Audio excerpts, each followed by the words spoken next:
欢迎来到明星新闻中国渠道，点击订阅频道，不要错过当天最热门的新闻。赵丽颖长发黑裙造型惊艳全网，网友炸裂，这才是真正的女王回归。赵丽颖从土味代言人逆袭为浪琴8年优雅大使，用10年蜕变诠释优雅是时间的馈赠。直播中她演韩星辰讲解腕表，网友直呼这不是卖表，是贩卖梦想。姐妹们快看，赵丽颖这波操作简直绝了！昨晚浪琴7夕直播直接炸上热搜，颖宝一袭黑裙配波浪长发，美得让人窒息。这哪是直播带货啊，分明就是一场视觉盛宴。还记得2017年那会儿吗？颖宝刚签约浪琴时，网上全是土气不配的嘲讽。谁能想到8年后的今天，她愣是把优雅2个字刻进了骨子里。昨晚直播时，弹幕直接疯了，满屏都是姐姐杀我。要说颖宝这长发造型，绝对是精心设计过的。造型师透露，她每周3次护理雷打不动，连拍戏间隙都在用发膜。这敬业程度，难怪人家能红这么久。有网友调侃，这头发保养的比我家真丝床单还金贵。浪琴这次也是下了血本，专门做了个8年时光长廊 H5。从陆贞传奇到风吹半夏，颖宝的成长轨迹跟浪琴陪伴型奢侈品的定位简直绝配。网友神评论，这不是广告，是部励志偶像剧。不过争议从来不会缺席。有人酸溜溜地说，不就是靠长发卖情怀？但更多人是真被感动到了。有粉丝爬出颖宝产后复出拍的纪录片，那会儿她连戴表的手都在抖。现在再看直播里优雅从容的样子，这反差太戳心了。浪琴这波营销也是666，搞了个时光密码游戏，输入出生年份就能生成专属时间轴，把商业和情怀玩出了新高度。有00后粉丝玩直接破防，我和颖宝差了15岁，但她让我相信努力真的有用。说实话，颖宝这一路走来太不容易了。从被炒土味代言人到双料视后，从迪奥解约到浪琴8年长跑，他用实力证明草根也能逆袭。就像他自己说的，时间给我的最好礼物是学会与不完美和解。昨晚直播最动人的瞬间是颖宝讲解腕表时眼里闪着光的样子，弹幕瞬间炸锅，姐姐眼里有星辰大海。这哪是在卖表啊，分明是在贩卖梦想。想想也挺感慨的，在这个看脸的时代，颖宝硬是靠作品说话。从花千骨到酱园弄，14部作品见证了他的蜕变。浪琴 CEO 说的对，我们签约的不是明星，是一个正在发生的传奇。说到底，这场直播能火不是没有道理的。37岁的赵丽颖用10年时间告诉我们，优雅不是与生俱来，而是时间的馈赠。在这个速四时代，它就像一股清流，提醒着我们，真正的美需要用心经营。赵丽颖的每一次亮相，似乎都能掀起网络的一阵热议。这一次，她以一身黑裙造型搭配飘逸的长发惊艳回归，瞬间引爆了全网讨论。许多网友甚至用杀疯了来形容她的气场，直呼这才是真正的女王回归。其实，赵丽颖的造型之所以能带来如此强烈的冲击，不仅仅是因为外在的改变，更是因为她一路走来的蜕变与成长，让人们在她的身上看到了无数可能。长发与黑裙，既是外在的符号，更是她内心力量的具象化体现。在娱乐圈里，很多女明星会通过华丽的造型来吸引注意，但赵丽颖身上的特别之处在于，她的美从来不只停留在表面。她的长发黑裙造型之所以能让无数人感叹女王回归，不仅仅是视觉上的冲击，更是一种沉淀后的绽放。过去的赵丽颖给观众的印象更多是清纯、灵动、坚韧的小姑娘，而如今的她，经过岁月和经历的打磨，展现出一种成熟、自信、独立的力量感。这种力量感通过一袭黑裙和长发得到最大化的释放，让观众们在视觉与心理层面同时感受到震撼。从某种角度来看，这身黑裙造型甚至像是一个隐喻。黑色往往代表着神秘与力量，而长发则承载了女性柔美、坚韧与浪漫的一面。当这两种元素结合在赵丽颖身上时，形成的效果便是既有力量又有温柔，既有女王的威严又有女性的优雅。很多粉丝调侃说，这个造型像是隐藏了8年的秘密终于被揭晓。其实也不为过，因为赵丽颖在过去的许多角色中，更多是以柔弱、坚毅的小人物形象出现在荧幕上，而她真正具备的强大气场，似乎一直被她低调的性格掩藏了起来。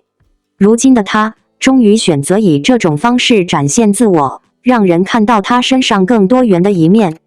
这种震撼不仅仅属于粉丝，也属于整个观众群体。娱乐圈需要这样敢于突破的演员，需要这样的蜕变与成长。赵丽颖从最初的打工女孩，一步步走到今天的实力女演员，她的经历本身就是一部励志史。而她的黑裙造型不过是这一段旅程中的一个标志性节点，象征着她在经历过无数挑战之后，终于拥抱更为强大和完整的自己。许多人说，她是靠作品说话的女演员，这句话一点都没错。她没有过多的花边新闻，也不依靠炒作来维持热度，而是一次次用扎实的演技和鲜活的角色征服观众。这份沉稳与专注，正是她能够在娱乐圈长红不衰的原因之一。当下的娱乐圈竞争激烈，流量瞬息万变，很多人可能因为一时的热度而被关注，但也可能因为下一秒的新鲜事物而被遗忘。然而赵丽颖的不同之处在于，她始终用作品积累口碑，用真实打动人心。她没有过度消费自己的形象，而是一步一个脚印走得很稳健。这也是为什么当她以黑裙女王的姿态回归时，大家会觉得惊艳却又觉得理所当然。因为这样的赵丽颖，正是多年磨砺后的必然结果。讨论到这里，我们不得不去思考，为什么一个造型会引起如此广泛的热议？其实，这背后反映的是观众对赵丽颖个人成长的共鸣。大家从她早年的青涩一路见证她走向成熟，从小谷的灵动到知否里盛明兰的智慧，再到幸福到万家里和幸福的坚韧，她的每一个角色都承载了不同阶段的成长。观众在追剧的同时，也像是在陪伴她一起走过人生的旅程。因此，当她以全新的姿态出现时，观众们的情绪自然会被牵动，甚至会觉得这是属于大家共同的胜利和回忆。在娱乐圈，保持长红并不容易，特别是在年轻人不断涌现的时代。赵丽颖能持续获得热度和认可，靠的不是偶然，而是持续的努力与真诚。她没有因为成名而自满，也没有因为困难而退缩，而是选择用作品证明自己，用行动回应质疑。这样的一份坚持，值得所有人敬佩。而她的造型突破，也让人看到了她不愿固守在舒适区的勇气。她在不断给观众带来新鲜感的同时，也在提醒大家，每个人都可以不断突破自我，拥抱更强大的自己。这种精神力量其实是非常宝贵的。很多时候，我们在追星的过程中，不仅仅是欣赏他们的外貌和作品，更重要的是从他们的身上获得某种力量。赵丽颖的黑裙长发造型，除了带来视觉的震撼之外，更像是一种鼓舞。女性不论在哪个阶段，都有权利追求自我，展现自我。无论是柔美的少女，还是霸气的女王，都可以是同一个人。这种自信和勇敢，正是当代观众，尤其是年轻女性最需要的精神指引。最后，我们也希望观众们能以更宽广的心态去看待赵丽颖的每一次变化。她的每一次突破，都是在向观众传递一种信号：人可以不断进步，可以不断成长，可以不断找到新的自己。正如她这次的黑裙女王造型，让人看到了她不同于以往的一面，也让我们期待她在未来的作品中能带来更多惊喜。对粉丝而言，这是一种幸福；对观众而言，这是一种期待。对整个行业而言，这是一种激励。赵丽颖用自己的经历和努力告诉大家，坚持与努力终将开花结果。所以，当我们再次为赵丽颖的黑裙长发造型而惊叹时，不妨也给自己一些鼓励。人生如同舞台，每个人都有属于自己的时刻。或许我们无法像她一样站在镁光灯下，但我们也可以在自己的生活中活出独特的精彩。赵丽颖的回归不仅仅是娱乐新闻，更是对所有人一种无声的鼓舞。她让我们看到，真正的女王不是靠外在的光环，而是源于内心的坚韧与自信。希望我们每个人都能像赵丽颖一样，不断突破自我，迎接属于自己的高光时刻。花2万买剧照惹官司，莆田来了回应王一博起诉事件。王一博状告莆田来了侵权案引爆热搜，背后竟牵出河南威马伪造授权书的连环骗局，揭开商业授权市场的重重黑幕。从影视剧照到肖像权，这场官司将如何重塑行业规则？一场关于肖像权的滔天巨浪正朝着娱乐圈和商业圈狠狠拍来。这事儿主角是顶流艺人王一博，对家呢是一家叫莆田来了的鞋业公司。您可能觉得这不就是明星维权的老一套吗？嘿，这回的瓜可不简单。它不仅牵扯出了一桩让人瞠目结舌的连环骗局，更像一面照妖镜，把商业授权领域那些见不得光的猫腻儿给照得一清二楚。这事儿最早是这么传开的，王一博把莆田来了给告了，9月就要开庭。消息一出，那可真是一时激起千层浪，瞬间把这俩名字牢牢地焊死在了热搜榜上。大家伙儿都好奇，王一博这么大的窝儿，怎么就跟莆田鞋搭上边了？可就在大家搬好小板凳，准备看大戏的时候，一个更离奇的插曲出现了。原本在福建省高级人民法院网上能查到的开庭公告，竟然在8月20号下午悄无声息地消失了。这操作让人心里直犯嘀咕，这葫芦里到底卖的什么药？是双方私下和解了，还是案情又有了新变化？这悬念简直比电影还扣人心弦。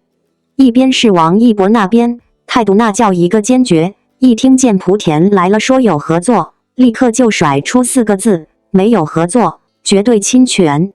这话里话外透着一股子我们家孩子跟你半毛钱关系都没有的坚定。另一边呢，这莆田来了的负责人曾少军，那叫一个委屈，他心里肯定琢磨着，我这花了钱，咋还成了侵权了呢？双引号，他可是一肚子苦水要倒。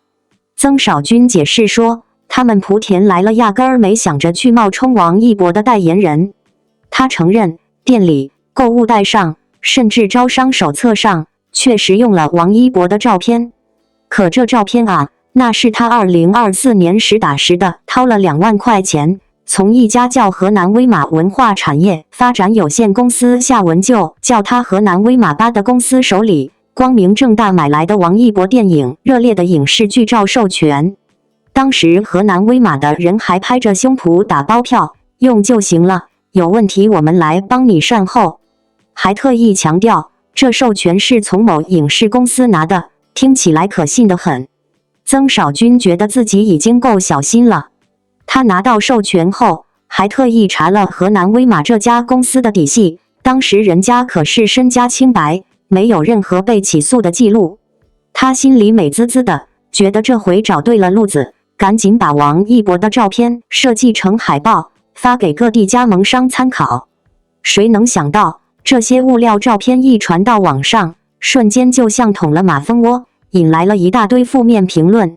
曾少军吓得赶紧把所有相关物料都撤了下来，心里肯定嘀咕，这叫什么事儿啊？双引号。可这河南威马真的有他说的那么清白吗？事情的转折点就像电影里的神反转，突然就来了。中国裁判文书网上一份不起眼的判决书，突然把河南威马的老底给掀了个底朝天。这份判决书显示，2024年年底，动画电影《熊出没》的出品方华强方特曾经起诉好几家公司著作权侵权，而河南威马竟然作为第三方出现在了判决书里。这判决书里的内容真是让人看得心惊肉跳，里面清清楚楚地写着，那个所谓的某影视公司是不是跟河南威马卖给曾少军时说的那个某影视公司一模一样？感叹号，又括号，压根儿就没有向任何公司授权使用熊出没的动漫形象。更离谱的是，这家某影视公司从未与河南威马签过任何协议，连授权书上的公章都是伪造的。最让人跌破眼镜的是，因为这事儿，河南威马已经因为涉嫌合同诈骗罪被警方立案侦查了。我的天哪，这哪是什么文化公司啊？这简直就是个专业挖坑队啊！原来河南威马卖给曾少军的王一博影视剧照授权，十有八九也是他故技重施、彻头彻尾的假货。曾少军自以为查了资质，结果却是踏入陷阱，悔不当初。他心里那股子冤枉劲儿，恐怕已经变成了万念俱灰。8月18日，记者联系了那家某影视公司，询问热烈中王一博肖像权授权的事，对方也是一问三不知，直接说不清楚此事。这下真相就像被剥开的洋葱，一层层地展现出最核心的腐烂。曾少军现在真是哑巴吃黄连，有苦说不出。他手里攥着和河南威马的聊天记录、汇款公户账户，所有合同材料的证据都齐全，正准备应诉。他嘴里念叨着，我们确实没有去使用形象代言的称谓，如果有使用产生收益，我该赔钱也得赔钱是吧？这话里透着一股子认命的无奈，也夹杂着一丝希望法律能还他一个公道的期盼。从法律角度来看，这事儿可没那么简单。福建耀南律师事务所的李德伟律师就明确指出，未经授权就使用名人肖像，这种蹭热度、吸流量的行为，不仅可能构成侵权，还会给品牌带来巨大的负面影响。这就像你看到别人家院子里有棵摇钱树，你以为随便摇2下就能发财，结果摇下来的却是炸弹。去年贾玲主演的热辣滚烫火遍大江南北，结果呢？一些商家未经许可，把贾玲的形象用在减肥产品宣传上，结果被诉到法庭，最终被判决不仅不能再生产侵权商品，还得公开赔礼道歉，赔偿10万块钱。这可是血淋淋的教训啊！王一博作为公众人物，他的肖像权那商业价值自然是杠杠的，受到中华人民共和国民法典的严格保护。民法典里写得清清楚楚，肖像权是自然人享有的权利，未经本人同意，谁也不能随便用人家的肖像。所以啊，李律师说了，即使曾少军说自己是受骗了，但法律面前，这也不是完全免责的理由。这就好比你买了个赃物，你说你不知道它是赃物，但这东西本身就是非法的啊，你用了就得承担责任。更何况，你买了王一博电影《热烈》的剧照版权，就等于自动获得了王一博本人肖像的授权吗？这就像你买了张演唱会门票，你就能上台唱歌了吗？显然不能啊！剧照版权和个人肖像权那是两码事儿。你还打着联合宣发的擦边球，让公众觉得王一博真给你们代言了，这性质可就更严重了。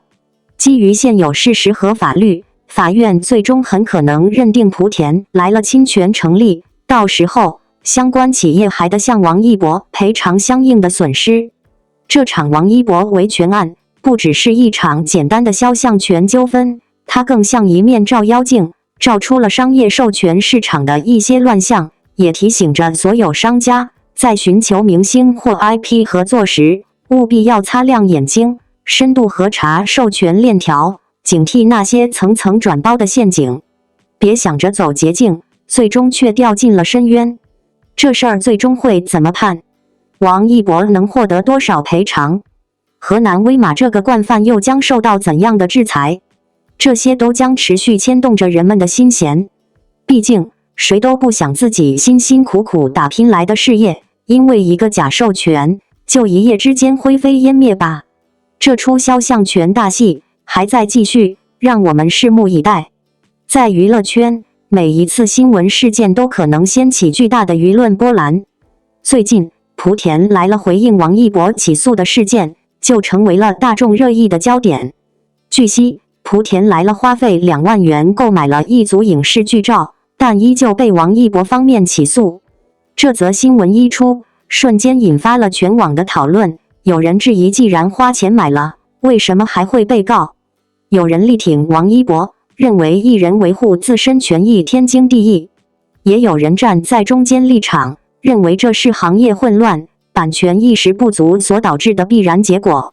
无论立场如何，这件事都值得我们冷静思考。它不仅仅关乎一个明星的维权行动，更牵扯到整个娱乐产业的健康发展和公众对版权意识的认知升级。首先，我们必须弄清楚一个关键点：购买图片并不等于拥有合法的版权使用权。在很多情况下，尤其是影视剧照、艺人宣传照、工作室官图，这些内容往往都有严格的版权归属，甚至涉及到剧组、出品方、摄影师、艺人团队等多方的权力分配。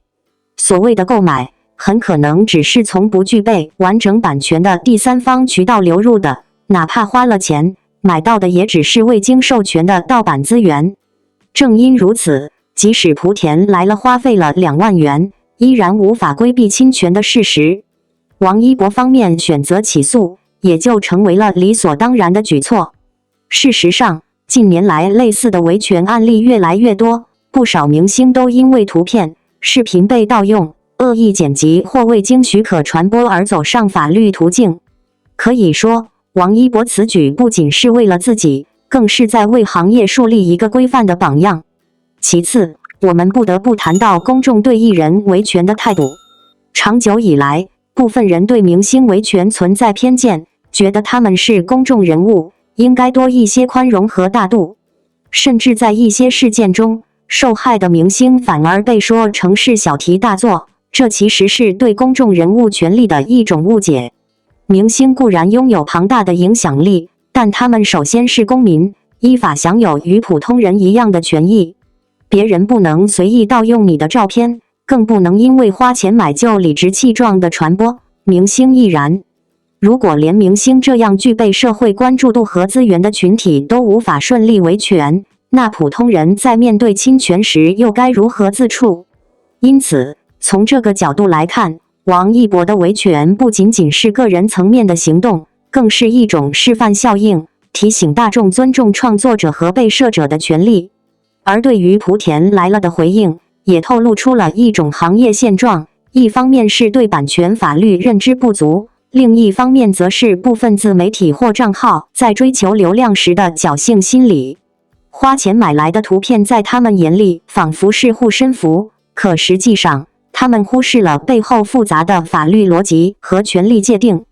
2万元的支出或许可以换来一时的素材和热度，但当法律追责时，所付出的代价可能远远超过这笔花费。这对整个自媒体行业而言，无疑是一种警醒：内容创作不等于内容剽窃，流量经营更不能建立在侵权的基础上。否则，短期内可能博得眼球，长期来看却会自毁口碑，甚至遭遇法律制裁。更值得注意的是，王一博近年来在维权方面的态度越来越坚定。从早期面对一些造谣、恶意剪辑视频，到如今对未经授权传播的影视照提出起诉，他用实际行动告诉大家，艺人并不是任人宰割的流量机器，他们同样有底线、有尊严、有法律赋予的权利。这样的坚定不仅让粉丝感到心安，也让整个娱乐圈看到了一个更加清晰的信号：维权是必要的，是合理的，是值得尊重的。或许正因为如此，每一次王一博维权的消息出现，都能在网络上掀起正反两极的讨论。但长远来看，这些行动终将推动整个行业向着更为健康、规范的方向发展。讨论到这里，我们也不得不提一个核心问题：公众该如何理性看待此类事件？一方面，我们应该理解明星维权的合理性，摒弃明星不该计较的固有偏见。另一方面，也要意识到，尊重版权不仅仅是对明星的尊重，更是对所有创作者的尊重。每一张照片，每一个镜头背后，都凝聚着摄影师、团队、艺人本人的付出和劳动成果。随意盗用或者传播，就是对他们劳动的否定。试想，如果我们自己的作品努力被他人无视和挪用，又会是怎样的心情？因此，当我们讨论王一博起诉莆田来了时，不妨将视角放得更广一些。这是版权时代的必然要求，是社会整体文明进步的一种体现。从结论上来看，这件事情其实给我们带来了3重启示。第一，对于艺人而言，勇敢维权是正当的，只有敢于拿起法律武器，才能真正保护自身利益。第二，对于自媒体平台和内容创作者而言，合规运营才是长久发展的根本。任何抱有侥幸心理的做法，最终都会成为风险。第三，对于广大网友和观众而言，理性看待事件，不被情绪和片面信息带偏，才是真正成熟的态度。我们应该支持正义的维权，而不是以谁红谁有错的心态去否定一切。最后，想要寄语大家，在这个信息爆炸的时代，我们每天都在接触、传播、消费着无数的内容。或许一张图片、一段视频在你眼里只是随手一转，但对创作者而言却可能是辛苦的心血。尊重版权，并不是一件遥远而抽象的事，而是与我们每个人都息息相关的责任。王一博的这次维权，不仅仅是为了自己，更是在提醒我们所有人，不论你是明星还是普通人，你的努力都应该被尊重，你的权利都应该被保护。希望未来，当我们在欣赏一张张美图、一个个片段时，能多一些理解与敬畏；当我们在网络世界里表达时，能多一些理智与善意。只有这样，整个行业和社会才能真正形成一个良性循环，让创作被珍惜，让付出被看到，让每个人都能在阳光下安心走自己的路。感谢您观看视频。如果您觉得本时事通讯有用，请不要忘记点赞、评论和订阅。祝您生活愉快，充满活力。再见。